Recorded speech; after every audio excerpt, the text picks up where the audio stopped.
हा भूभाग, हा जत विधानसभा मतदारसंघ एक तर कायमस्वरूपी दुष्काळी तालुका आणि या तालुक्याशी निगडीत जवळजवळ मला वाटतं की माझा अंदाज आहे की या तालुक्यात जवळजवळ 60 ते 62% लोक हे द्विभाषिक आहेत. म्हणजे आहे की महाराष्ट्रातल्या 288 आमदारांपैकी मी एकमेव आमदार होतो. 2014च्या सत्तेच्या आधी येताना जी काही बारामतीमध्ये उपोषण झालं ते आश्वासन दिलं होतं त्यांनी की पहिल्याच कॅबिनेटमध्ये आम्ही धनगर आरक्षण देऊ.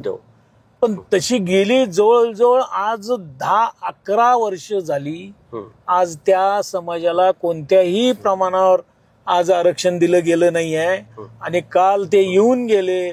पण दुर्दैव की आमच्या तालुक्याचं, ज्या तालुक्यात धनगर समाज आहे म्हणून इथला बाहेरचा उपरा धनगर समाजाचा उमेदवार ह्या ठिकाणी लादला गेला.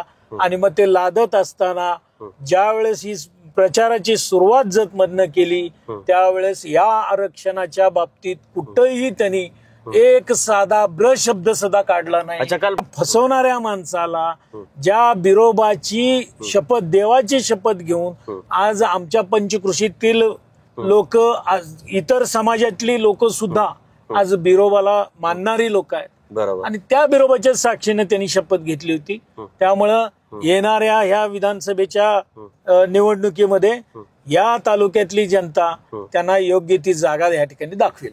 फसवणीप्रमाणे, आडनावाप्रमाणे या ठिकाणी आमच्या इथं आल्यानंतर घोषणांचाच पाऊस पडला. बीजेपीनं हित सुरू केलं की शेवटच्या 6 महिन्यात आता आठवण झाली, निधी काय द्यायला लागलेत. अशा पद्धतीचा अन्याय सुद्धा या राज्य सरकारच्या माध्यमातून जे महायुतीचं सरकार आहे त्या महायुतीच्या सरकारनं या जत तालुक्यातल्या दुष्काळी भागावर आज अन्याय केलेला आहे. सत्तेचा वापर करून मस्ती आणून हे सगळी कामं सुरू आहेत. जत तालुका विस्तारानं मोठा आहे आणि या विस्तारलेल्या तालुक्याचं क्षेत्रफळ जवळजवळ 2,27,000 हेक्टर आहे. बीजेपीच्या लोकांनी या तालुक्यावर प्रामुख्यानं अन्याय केला का, तर अन्याय केला. तिनं विश्वजित कदम साहेब माझे बंधुराज आहेत, त्यांनाही ऑफर आली होती. पण त्यांनी याच फडणवीस साहेबांना स्पष्ट सांगितले होते की ऑफरसाठी धन्यवाद, पण रक्तात काँग्रेस आहे, मी त्यांचाच भाऊ आहे, त्यामुळं माझ्याही रक्तात काँग्रेसच आहे. काँग्रेस सोडून कुठलीही आम्ही विचारच करू शकत नाही. त्यामुळं जनता काय म्हणते की आम्हाला जातीवाद नको आहे, आम्हाला उपरा नको आहे. कुठल्याही जाती धर्मातला आमच्या तालुक्यातला उमेदवार चालेल, पण आम्हाला उपरा नको आहे. पण ज्या समाजासाठी तुम्ही त्या उपेक्षित घटकासाठी महामंडळ करताय त्या महामंडळांना 1 रुपया तरी दिला का? नमस्कार, लय भारी मध्ये आपल्या सगळ्यांचं स्वागत. मी आलो आहे जत या मतदारसंघामध्ये आणि जत या मतदारसंघामध्ये काँग्रेसचे विद्यमान आमदार आहेत विक्रम सावंत आणि त्यांच्या समोर 2 उमेदवार आहेत. एक आहेत गोपीचंद पडळकर जे भारतीय जनता पक्षाचे उमेदवार आहेत आणि दुसरे आहेत काय नाव त्यांचं, रवी तमनगौडा. हा, तर अशा पद्धतीची तिरंगी लढत होऊ घातलेली आहे. तर माझ्यासोबत विक्रम सावंत जे आहेत त्यांच्यासोबत मी मतदारसंघातील कशा पद्धतीने लढत होणार आहे मतदारसंघात तर ही चर्चा करणार आहे. तर सर, लय भारी मध्ये स्वागत. नमस्कार सर. निवडणूक फार जवळ आली आहे, 10-12 दिवस राहिलेला आहे. तर कुणाला पोषक वातावरण वाटतंय? एक आहे की गेल्या 5 वर्षात जे काही कामं केली, जी जबाबदारी या तालुक्यांनी दिली होती गेल्या 5 वर्षाच्या कालावधीमध्ये, आज त्याच जोरावर आज दुसऱ्यांदा मी उमेदवारी मागितलेली आहे आणि त्या पद्धतीनं त्या केलेल्या कामाच्या जोरावर आज दुसऱ्यांदा मी या ठिकाणी काँग्रेस पक्षाचा उमेदवार आणि निश्चितपणानं आजपर्यंतची ही जनता काँग्रेसच्या विचाराची आहे आणि काँग्रेसच्या विचारालाच या ठिकाणी मदत करतील.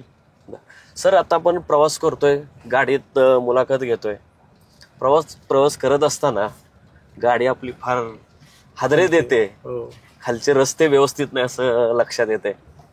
तर हे रस्ते व्यवस्थित नाही याला जबाबदार म्हणजे 5 वर्ष तुम्ही आमदार होता हे म्हणून तुम्ही जबाबदार आहात की भाजप सरकार? कारण मला एक माहिती आहे गोष्ट की भाजप सरकार निधी देताना आमदार कुठल्या पक्षाचा आहे ते बघतात.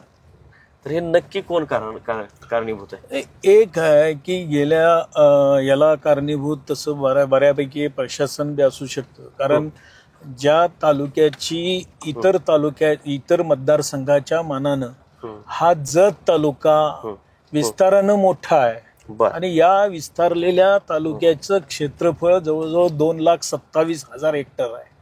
म्हणजे इतर विधानसभा मतदारसंघाच्या मानानं 4 विधानसभा मतदारसंघाचं क्षेत्र आहे. म्हणजे लोकसभेसारखंच. म्हणून मी म्हणतो की कायम की एक तर ज्या पद्धतीनं या भागातल्या रस्त्यांची वेळोवेळी दर्जोन्नती व्हायला पाहिजे होती ती झाली नाहीये. त्या वेळेचे जे काही लोकप्रतिनिधी असतील त्यांच्याकडनं झालं नसेल किंवा पण याच्यात प्रशासनाकडनं जे काही योग्य ती खबरदारी घ्यायला पाहिजे होती ती घेणं गरजेचं होतं. पण गेल्या 5 वर्षाच्या म्हणजे 19ला जी काही जबाबदारी या तालुक्यानं मला आमदार म्हणून दिली त्या माध्यमातून जवळजवळ 283 किलोमीटर नॉन प्लॅन रस्ते आज हे प्लॅन मध्ये आले आणि त्याच्यावर आता बजेट आणि ह्याच्या माध्यमातून आज निधी त्याच्यावर यायला आलाय. पण एक आहे की गेल्या 6 महिन्यात आम्ही सत्तेवर होतो. गेल्या पहिल्या 2.5 वर्षात सत्तेवर होतो. 2 वर्ष कोरोनात गेली आणि प्रत्यक्षात सत्तेत 6 महिनेच आम्हाला मिळाले. पण या 6 महिन्यात वेगवेगळ्या पद्धतीनं या तालुक्याच्या रस्त्यांची नॉन प्लॅन रस्त्यांची दर्जोन्नती केली. आज हेही या निमित्तानं सांगतं. आणि मग त्याच्यानंतर या बीजेपीच्या लोकांनी या तालुक्यावर प्रामुख्यानं अन्याय केला का तर अन्याय केलाच याच्यात दुमत नाही. कारण या विस्तारलेल्या भागाला खऱ्या अर्थानं पाणी आणि रस्ते आणि वीज हे देणं क्रमप्राप्त होतं. म्हणजे एकीकडं आपण अमृत महोत्सव स्वातंत्र्य मिळून अमृत महोत्सव साजरा करायला निघायला लागलोय. पण प्रत्यक्षात या तालुक्यातल्या अन्न वस्त्र निवारा या 3 गोष्टी सुद्धा पूर्ण झालेल्या नाहीत. ही शोकांतिका आहे. आणि म्हणून गेल्या 5 वर्षात ज्या पद्धतीनं या सगळ्या गोष्टीच्या बाबतीत पाठपुरावा करून प्रशासनाला वेळोवेळी बैठका घेऊन त्याच्या मिटिंग करून की आज रेकॉर्डवर या सगळ्या गोष्टी आलेल्या आहेत. आता पुढच्या काळात ह्याच्या टप्प्याटप्प्यानं आज आपल्या तालुक्याची सुधारणा होताना दिसत आहे. सर, महाराष्ट्रात आपण गेल्या 2.5 वर्षात बघतोय देशभरातही तसंच वातावरण आहे की विरोधी पक्ष फोडायचे, विरोधी पक्षातले नेते फोडायचे आणि त्यांना भाजप सोबत घेऊन जायचं किंवा भाजपमध्येच घ्यायचं. म्हणजे अशोक चव्हाण सारखे इतके मोठे नेते गेले. सर, तुम्हालाही ऑफर आले असतील? नाही, आम्हाला याच्या संदर्भात कोणती ऑफर आलेली नाही आहे. अच्छा. ज्या पद्धतीनं विश्वजित कदम साहेब माझे बंधुराज आहेत त्यांनाही ऑफर आली होती. पण त्यांनी याच फडणवीस साहेबांना स्पष्ट सांगितले होते की ऑफरसाठी धन्यवाद पण रक्तात काँग्रेस आहे, मी त्यांचाच भाऊ आहे, त्यामुळं माझ्याही रक्तात काँग्रेसच आहे. काँग्रेस सोडून कुठलीही आम्ही विचारच करू शकत नाही. सर, 5 वर्ष झाले तुम्ही आमदार आहात. त्यातले पहिले 2.5 वर्ष तुम्ही सत्तेत होता. उरलेले 2.5 वर्ष दुर्दैवानं तुमचं सरकार पडलं किंवा पाडलं गेलं. काय फरक होता ते 2.5 वर्ष हे 2.5 वर्ष? एक आहे की सत्तेत आल्यानंतर ज्या पद्धतीनं आवडती आणि नावडतीचा विचार केला जातो त्या पद्धतीनं सत्तेत गेल्यानंतर होतोच. आणि विरोधात असल्यानंतर थोडाफार निधी किंवा या कुठंतरी आता जसं ज्या पद्धतीनं बीजेपीनं हित सुरू केलं की शेवटच्या 6 महिन्यात आता आठवण झाली निधी काय द्यायला लागलेत. अशा पद्धतीचा अन्याय सुद्धा या राज्य सरकारच्या माध्यमातून जे महायुतीचं सरकार आहे त्या महायुतीच्या सरकारनं या जत तालुक्यातल्या दुष्काळी भागावर आज अन्याय केलेला आहे. सर, काल देवेंद्र फडणवीस येऊन गेले. देवेंद्र फडणवीसांच्या गळ्यातले ताईत आहेत गोपीचंद पडळकर. त्यांच्यासाठी पहिली सभा प्रचाराची त्यांनी घेतली. त्या सभेतून जतसाठी काय मिळालं? तुम्ही सभा ऐकली असेल, त्यांची भाषण ऐकली असतील. जतसाठी काय मिळालं? म्हणजे ती सभा जतसाठी होती की गोपीचंद पडळकरांसाठी होती? ती सभा एकंदरीत गोपीचंद पडळकर साठीच होती हे या ठिकाणी स्पष्ट होतंय. कारण या तालुक्यातल्या जनतेनं 2005 साली बीजेपीचा आमदार निवडून दिलाय, हो. 2009 साली बीजेपीचा आमदार निवडून दिलाय, 2014 साली बीजेपीचा आमदार निवडून दिलाय. बरोबर. पण त्या 15 वर्षात या दुष्काळी तालुक्याचा प्रगतीच्या दृष्टिकोनातून किंवा हा दुष्काळ हटला पाहिजे म्हणून कधी उपाययोजना केल्या गेलेल्या नाहीत. बरोबर. जे हेच त्यावेळेस प्रमुख नेते होते, हो. एकेकाळी तर ते मुख्यमंत्री बी होते. हो. मग आजच फक्त इथं आल्यानंतर काल त्यांनी महाराष्ट्रातल्या विधानसभेचे प्रचाराची मुहूर्तमेढ जतमधनं केली. हो. पण जतमधनं करत असताना त्यांनी सांगितलं की जत विधानसभा हा 288 विधानसभा मतदारसंघ आहे आणि या तालुक्याचा पहिला नंबर आणण्यासाठी, विकासात आणण्यासाठी आज अच्छा, शेवटचा क्रमांक आहे का 288 क्रमांक. बर. हे अशा पद्धतीच्या जे त्यांनी फसवणीस प्रमाणे, आडनावाप्रमाणे या ठिकाणी आमच्या इथं आल्यानंतर घोषणांचाच पाऊस पडला. बर. पण 15 वर्षात कधी घोषणांचा पाऊस पडला नाही बर. आणि त्या दृष्टिकोनातून कधी उपाययोजना केलेल्या नाहीत. बर. हेच आमच्या तालुक्याचं दुर्दैव आहे. आणि अशा पद्धतीच्या आमची जनता जे काही आतापर्यंत या तालुक्यात जवळजवळ 5 आमदार हे बाहेरचे झालेले. बर.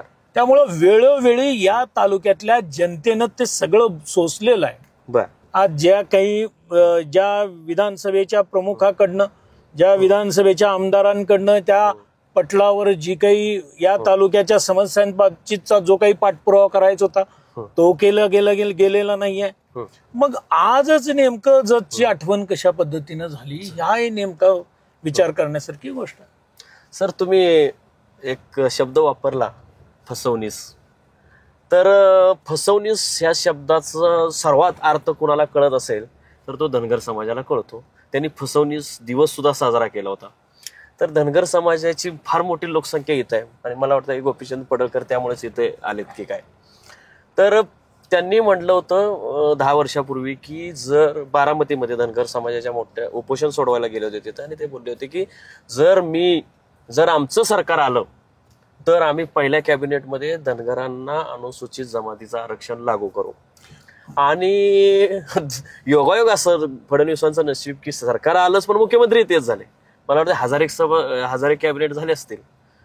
तर आता हे तुम्ही धनगर समाजाला जे फसवलेलं आहे याकडे तुम्ही कसं बघता, आणि ते तुमचे मतदारही आहेत मोठ्या प्रमाणात. म्हणूनच म्हणतो की या तालुक्यात सगळ्या प्रमाणावर धनगर समाज इथं आहे. त्या जोरावर इथली जी काही उमेदवारी बाहेरचा लादला गेला धनगर समाज म्हणून. पण ज्या पद्धतीनं त्यांनी धनगर समाजावर 2014च्या सत्तेच्या आधी येताना जी काही बारामतीमध्ये उपोषण झालं ते आश्वासन दिलं होतं त्यांनी की पहिल्याच कॅबिनेटमध्ये आम्ही धनगर आरक्षण देऊ. पण तशी गेली जवळजवळ आज 10-11 वर्ष झाली. आज त्या समाजाला कोणत्याही प्रमाणावर आज आरक्षण दिलं गेलं नाही आहे. आणि काल ते येऊन गेले. पण दुर्दैव की आमच्या तालुक्याचं, ज्या तालुक्यात धनगर समाज आहे म्हणून इथला बाहेरचा उपरा धनगर समाजाचा उमेदवार या ठिकाणी लादला गेला. आणि मग ते लादत असताना ज्या वेळेस ही प्रचाराची सुरुवात जतमधनं केली त्यावेळेस या आरक्षणाच्या बाबतीत कुठंही त्यांनी एक साधा ब्र शब्द सुद्धा काढला नाही. अच्छा, काल भाषणात बोलले नाही, ब्र शब्द सुद्धा काढला नाही. मला ऐकायला नाही मिळालं की राहुल गांधींचं तेवढे ब्र शब्द सुद्धा काढलेला नाही. अच्छा. म्हणून म्हणतो, म्हणूनच मी प्रश्न हे वापरला शब्द की फसवणीस. बर. सर, हे फसवणीस म्हणजे देवेंद्र फडणवीसांनी जे फसवलं, तर देवेंद्र फडणवीसांवर गोपीचंद पडळकरांचाही राग होता, म्हणजे भाजपवर राग होता. ते 2019 साली जाहीररित्या बोलले होते की भाजपने आपल्याला धनगर समाजाला फसवलंय. आणि सगळ्या समाजाला त्यांनी शपथ घातली होती की बिरोबाची शपथ तुम्हाला आहे सगळ्यांना की तुम्ही भाजपला मतदान कधी करू नका. अगदी माझ्या आईने जरी सांगितलं, माझी आई जरी निवडणुकीत उभी राहिली किंवा मी जरी उभा राहिलो तरी सुद्धा निवडणुकीत उभं राहू नका. साहेब, आता स्वतः तेच उभे आहेत, भाजपच्या चिन्हावर आहेत. आता काय करायचं लोकांनी? आता एक आहे की आता तुम्ही म्हणताय तसं ज्या माणसानं 2019च्या आधी जवळजवळ 4-4.5 लाख लोकांच्या समूहेत बिरोबाच्या कार्यक्षेत्रात आज ह्या माणसानं शपथ घेतली होती की माझी आई, मी, भाऊ, वहिनी कोणी जरी उभारलं तर बीजेपी मधनं कोणी उभारलं तर मतं टाकू नका. आणि आता 2024 मध्ये आज तोच माणूस आज या ठिकाणी येऊन बीजेपीच्या चिन्हावर उभारतोय.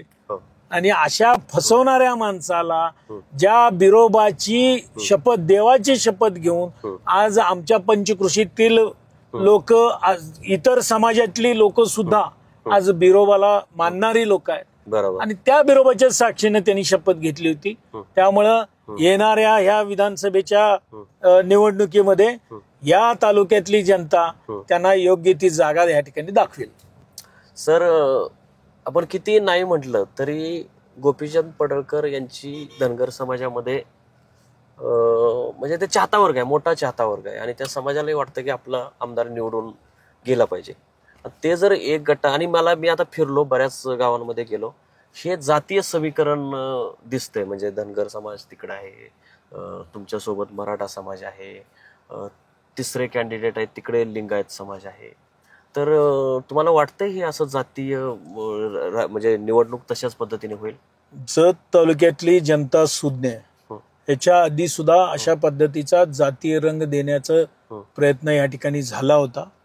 आणि आज त्याला सुद्धा या ठिकाणी आमच्या तालुक्यातल्या या मतदार बंधू भगिनींनी कधीच खतपाणी घातलेलं नाही आणि आत्ता सुद्धा घालणार नाही. आता जे कोण युथ आहेत ते युथ त्या निमित्तानं आक्रमक दिसत आहेत. पण ज्या पद्धतीनं आज उपरा उमेदवार आमच्या इथं लादला गेलेला आहे, तो उपरा उमेदवार नको आहे आम्हाला. अच्छा, जातीला आम्ही द्वेष करत नाहीये, आम्ही उपऱ्या माणसाला नको आहे. बरोबर. जे उपऱ्या माणसांनी आतापर्यंत या तालुक्यातल्या ज्या प्रश्नांची खऱ्या अर्थानं हा दुष्काळ आटवला पाहिजे, भौगोलिक दृष्ट्या मोठा असणाऱ्या तालुक्याला ज्या मी मगाशी म्हटल्यासारखं की अन्न, वस्त्र, निवारा या पद्धतीने सुद्धा न्याय मिळत नसेल तर या जनतेची चूक काय आहे हे सुद्धा पहिल्यांदा. त्यामुळे जनता काय म्हणते की आम्हाला जातीवाद नको आहे, आम्हाला उपरा नको आहे, कुठल्याही जाती धर्मातला आमच्या तालुक्यातला उमेदवार चालेल पण आम्हाला उपरा नको आहे. हाच हे आमच्या तालुक्यातले लोकांचं म्हणणं आहे. सर, तुम्ही 5 वर्ष आमदार होता, तर या 5 वर्षामध्ये तुम्ही जी काही कामं केली त्यामध्ये तुम्ही अशी कुठली कामं आहेत की तुम्हाला फार समाधान वाटलं की हे माझ्या हातून फार पुण्याचं काम घडलेलं आहे, आणि काही अशी कामं असतील की तुमची फार इच्छा होती करायची पण ती राहून गेलेली आहे? एक आहे की महाराष्ट्रातल्या 288 आमदारांपैकी मी एकमेव आमदार होतो की पावसाळ्याचं पाणी मागणार. बर. अच्छा. कारण काय की आमच्या या मोठ्या भूभागाला बांधापर्यंत तर काही प्रशासन किंवा शासन पाणी पोहोचवू शकणार नाही. बरोबर. माझ्या त्याच्या मागचा उद्देश एवढाच होता की आज जे वाहून जाणारं पाणी आहे, जे कृष्णामाईचं पाणी वाहून जाणार आहे ते आज आमच्या म्हैसाळच्या स्वरूपानं थोड्याफार भागात आलेलं आहे. आणि ते येत असताना ज्या पद्धतीनं गेल्या 37 वर्ष झाली ती म्हैसाळ योजना पूर्ण क्षमतेनं आजही चालू नाहीये, ही आमची शोकांतिका आहे. आणि मग ती जर पाणी जे काही 22,500 मूळ योजनेत आहे ते भिजवायला जर आमची 37 वर्ष गेलेले असतील तर मग पुढची किती पिढी जाणार, असा एक शंका या निमित्तानं आमच्या या तालुक्यातल्या सर्वसामान्य लोकांच्या मनात आहे. आणि मग मी अभिमानानं सांगू शकतो आज जी आम्हाला 1.5 आणि 2 इंच पाणी वरती काढायला साधारणतः 1100 आणि 1200 फूट आम्हाला बोर मारायला लागत होते, ते 2 टप्प्यात पाणी काढलं जात होतं. बरोबर. आणि तेव्हापासून या आमच्या तालुक्यातल्या जनतेला माहितीये की कमी पाण्यात चांगली शेती कशी करायची हे आज तिथनं आमचे लोक शिकलेले आहेत. आणि मग आज एकीकडं गेल्या म्हणजे 40-45 वर्षात जो न्याय मिळाला नाही तो न्याय 2019 ते 2024च्या माध्यमातून मिळाला. कारण पावसाचं पाणी ती म्हैसाळ योजना चालू करून जे आमच्या गावगाड्यातले जे काही गाव तलाव आहेत, वडे, नाले, बंधारे आज या निमित्तानं भरले गेले, त्या निमित्तानं आज पर्क्युलेशन होऊन आज आमची पाण्याची पातळी 300 आणि 325 फुटावर आज येऊन पोचलेली आहे. त्यातच खऱ्या अर्थानं आमचा तालुक्यातला शेतकरी हा खुश आहे. किती तुमच्या मतदारसंघाच्या किती टीएमसी पाणी वाट्याला मिळालेलं आहे? काय आहे, एकंदरीत 2,27,000 हेक्टर भूभागाला हं. जितकं पाणी पाहिजे हं. त्या मानानं खचून लईत लई आजपर्यंत जे काही आमचं पहिल्या योजनेतून 4 टीएमसी आणि आत्ताच्या नवीन विस्तारित म्हैसाळ योजनेतून 6 टीएमसी, या सगळ्या गोष्टीतून 10. किती साधारणतः ओलिताखाली येणारं क्षेत्र फक्त 51,000 हेक्टर. बापरे, किती पैकी? 2,27,000 पैकी ह्या योजना पूर्ण क्षमतेनं जर चालू झाल्या तरी सुद्धा 51 लाख हेक्टर 51,000 हेक्टर हे फक्त ओलिताखाली येणार आहे. म्हणजे अजून सुद्धा नाही 10 टीएमसी बदल आलंय ते सगळं पाणी अजून आलेलं नाही, अजून आलेलं नाहीये. पण जे काही मूळ आलेलं आहे, मूळ 4 टीएमसी मूळ योजनेतून जे आलेलं आहे, 4 टीएमसीच खऱ्या अर्थानं ते पाणी आज मिळतंय.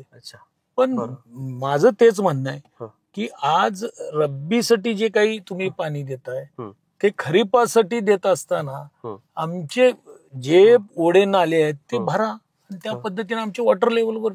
आणि आज ते अभिमानाने मी सांगू शकतो की गेल्या 5 वर्षाच्या कालावधीत त्या पद्धतीनं मांडल्यामुळं आज आमच्या लोकांना न्याय मिळताना दिसतोय. सर, पाणी प्रश्न तुम्ही सांगितला, हा दुष्काळी भाग आहे. त्याच्या पलीकडे इतर काय महत्वाचे प्रश्न तुम्हाला वाटतात? शेती असेल, शिक्षण असेल. शिक्षण म्हटलं की त्याला जोडून तरुणांचा प्रश्न येतो, रोजगाराचा प्रश्न येतो, आरोग्याचे प्रश्न आहेत.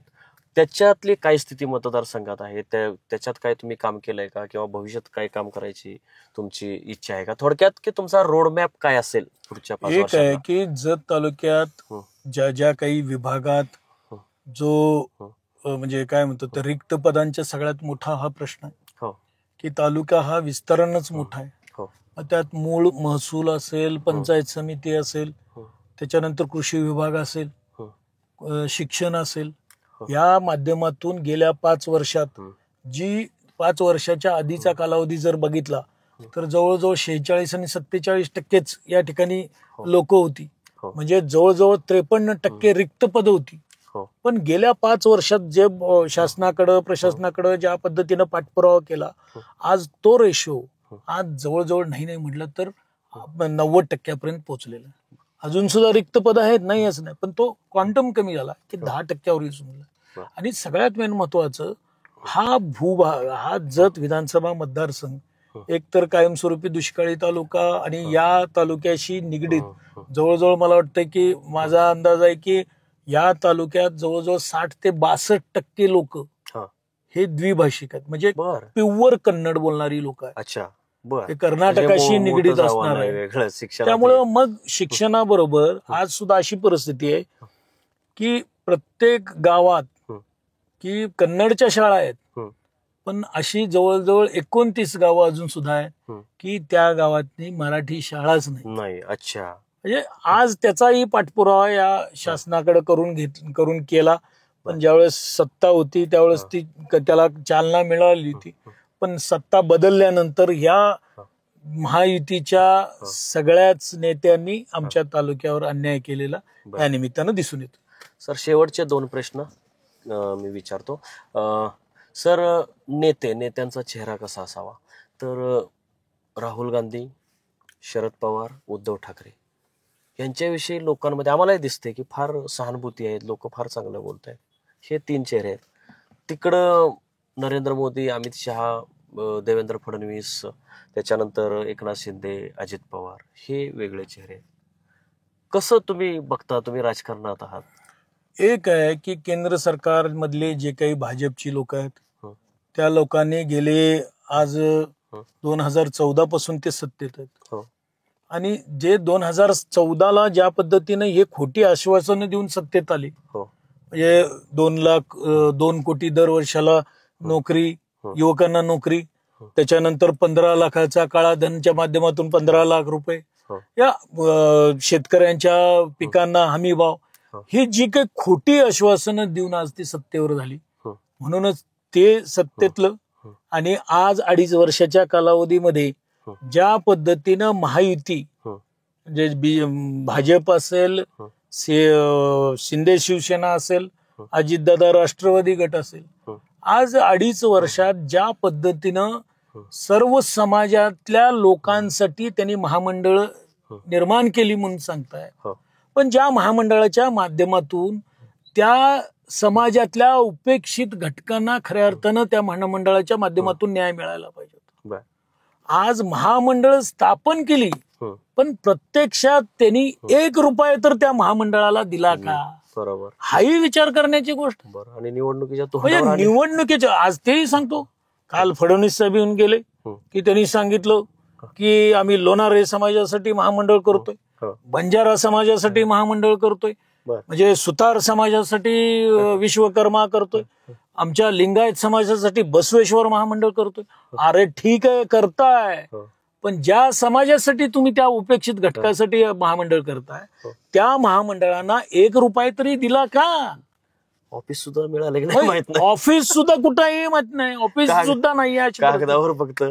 अशा पद्धतीचा या म्हणजे महाराष्ट्रातल्या लोकांची या महायुतीनं सरळ सरळ फसवणूक केलेली आहे. म्हणून 2024ची ह्या इलेक्शन मध्ये या महाराष्ट्रातल्या लोकांनी महाविकास आघाडीचीच सत्ता या लोकांनी ठरवलेलं आहे. त्या माध्यमातून महाविकास आघाडीची सत्ता येणार आणि त्याचबरोबर जत मधला आमदार सुद्धा काँग्रेसचा महाविकास आघाडीच्या विचाराचा असणार. सर, तुम्हाला स्वतःहून काय मतदारांना काय सांगायचं असेल, काय मुद्दे आपल्या मुलाखतीत वगळ राहिले असतील तर तुम्ही आवाहन करू शकता. मी कायम म्हणत असतो की काही गोष्टी ज्या म्हणजे स्टेप बाय स्टेप त्याची दर्जोन्नती व्हायला पाहिजे होती, ती न झालीमुळं आणि प्रशासनात ज्या पद्धतीनं पाठपुरावा करणं गरजेचं होतं, आज तो गेल्या 5 वर्षाच्या कालावधीमध्ये केलेला. आज बरेचसे प्रश्न रेकॉर्डवर येणं गरजेचं आहे. जसं आपण डॉक्टरकडे गेल्यानंतर डॉक्टर मी आजारी आहे म्हटल्यानंतर उपचार करत नाही, की नेमका मला कुठला आजार आहे हे सांगणं गरजेचं आहे. बरोबर. आज त्या माध्यमातून आज बऱ्यापैकी डॉक्टरकडे जे काही मला कुठले आजार आहेत, काय झालंय, हे सगळे मांडलेले आहेत आणि त्या माध्यमातून आज न्याय मिळताना या तालुक्यातल्या लोकांना मिळतोय. आज अजून सुद्धा ज्या द्विभाषिक या भौगोलिक दृष्ट्या मोठ्या असलेल्या तालुक्याला अजून शिक्षणाचे मोठ्या प्रमाणावर गळती आहे. त्याचबरोबर योग्य म्हणजे जे काय म्हणतात ना, ते चांगलं जे शिक्षण मिळायला पाहिजे ते मिळत नाहीये. आज नुसता महाराष्ट्र शासनाच्या महायुतीच्या माध्यमातून आज मोठ्या प्रमाणावर इन्फ्रास्ट्रक्चर फक्त उभा केलं गेलेलं आहे, पण आज एकीकडं शिक्षक भरती नाहीये, दुसरीकडं आरोग्याला जे काही ठाम जो काही कर्मचारी द्यायला पाहिजे तो नाहीये, जे रस्त्यांची योजनेच्या बाबतीत जो काही निधी द्यायला पाहिजे तो दिला जात नाहीये. आणि मग ते देत असताना आज ज्या पद्धतीनं कृषी विभाग सुद्धा सक्षम होणं गरजेचं आहे, ते सुद्धा या निमित्तानं होताना दिसत नाही. आणि निश्चितपणानं या 4 गोष्टी म्हणजे खऱ्या अर्थानं म्हणजे काय म्हणतात ना, लोकांनी लोकांकरिता लोकांच्यासाठी केलेलं राज्य म्हणजे लोकशाहीचं आज लोककल्याणकारी अशी आपण व्याख्या सांगतो, पण प्रत्यक्षात त्याची किती आज महायुतीच्या काळात आपण सगळ्यांनीच बघितलेलं आहे की ज्या महायुतीच्या काळात एकीकडं लोक जगवण्यापेक्षा एकीकडं लोकांच्या कल्याणकारी योजना करणं गरजेचं होतं, पण या महायुतीच्या काळात सत्ताधारी आमदारांना आज या ठिकाणी सक्षम करण्याचा म्हणजे पैसा फेकून तमाशा देखो हा एकमेव कार्यक्रम या महायुतीच्या माध्यमातून झालेला. खोके बहादर हा शब्द, खोके बहादूर 50 खोके एकदम ओके, हे खरंच आहे. आज एकीकडे सांगा, आज माझ्या शेजारीच सांगोला तालुका आहे, जो माझा जत भाग एवढा भूभाग मोठा आहे, तिथं मला 1 रुपया मिळत नाही, पण आज शेजारी माझ्या असलेल्या सांगोला तालुक्यातल्या शिवसेनेचा आमदार शिंदे गटाचा, तिथं तर मग 1800 आणि 2200 कोटी रुपये दिले जातात.